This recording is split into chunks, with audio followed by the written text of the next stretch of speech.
Cal and Ben, if you are someone with the Wartburg email account, more than likely you have received an email from the Juice concerning more than upcoming campus events.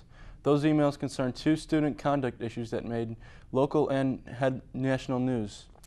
While the college used the emails as a way to stay ahead of the bad PR, students had mixed feelings about using campus-wide email to address student conduct issues. The question many are asking, what exactly is the college's policy on communicating student conduct issues to the campus community? Conduct has always been a point of emphasis on Wartburg's campus, but over the past few weeks, that issue has moved to the top of the administration's agenda with the criminal arrests of students Elsie Smith and Whitley Teslow. During that time period, the college alerted the campus of the incidents through mass emails from the Juice. Director of News and Community Relations Saul Shapiro says that the email alerts are to ensure that social network rumors do not become part of the narrative. The catalyst in a lot of this is social media. We feel that we need to be out there before social media takes hold of it and things that are not accurate get out there. In the case of Elsie Smith, a first-year student who was arrested last week on charges of third-degree sexual assault, Shapiro says that the school didn't address the community to the situation until after the month-long investigation was over because there was no immediate danger to students. Something to come out on Facebook that this had happened here and what's going on about it. We would have probably had to respond to something at that point. However, in the case of Whitley Teslow, a third-year student who made national news for being caught via security camera breaking into a Cedar Falls McDonald's, the decision to alert campus has been questioned by many, including fellow students. The whole campus needs to be concerned with what was happening. I know the Wartburg term got thrown around a lot in the news and that sort of thing, but no, I really don't think it needed to be made that public of a statement. It was kind of stupid in comparison, where sexual assault is a little more serious, so it should hypothetically be heard of a little bit more. The stark difference in the severity of the 2 campus statements begs the question, how does the college determine what to inform its patrons on?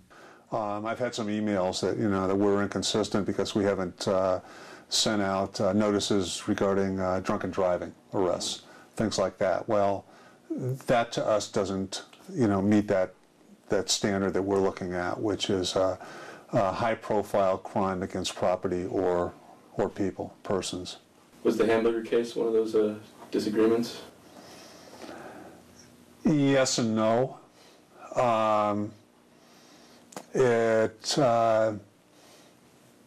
Let's face it, it's a bizarre case. Shapiro says he has talked to people at other colleges, but they don't limit themselves to policy and act on a case-by-case basis. First obligation is to our own constituents, our own stakeholders, and they should know how we're dealing with that before the public at large knows. Wartburg's administration is still working on a formal policy for communicating campus conduct issues. Smith and Teslow have been removed from campus until further notice.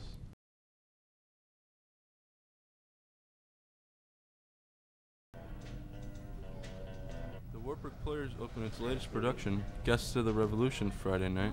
The play brings Wartburg alum Catherine Cobb's book, Guests of the Revolution, a personal account of the 1979 Iran hostage crisis, back to life on the big stage. I thought it was really interesting that we were going to be writing it ourselves. A bit terrifying, but like I said, it's a good challenge and good educational opportunity. They continue to terrify me. Lead actress Gretchen Skellinger found the process a little troublesome at first. As time passed, she discovered how educational writing your own material can be. It's easier to have a script already, but I think the challenge was good for us to help us grow and really see the whole process of going from sort of a raw idea with information into a fully developed play. Aiding the cast was Cobb herself, who also narrated the play live instead of recording her voice. She was narrating, she included other bits of information that we didn't have before. So she was continually enriching our experience. I have a great deal of fun working with people in theater. I taught high school speech and drama for a while before I went into the Foreign Service. So this was sort of like being back on the boards when I was a student here. Cobb has seen others perform her work on stage. What she didn't expect, however, is that one of those places would be Wartburg. I've done a lot of work with History Day students at high school and junior high, and I know very often some of the students will dramatize it. But it was a surprise when Dr. Earl asked me. As for Cove's consensus of the play, I thought it went very well. Thank you. reporting for WTV8 News, I'm Justin Szykowny.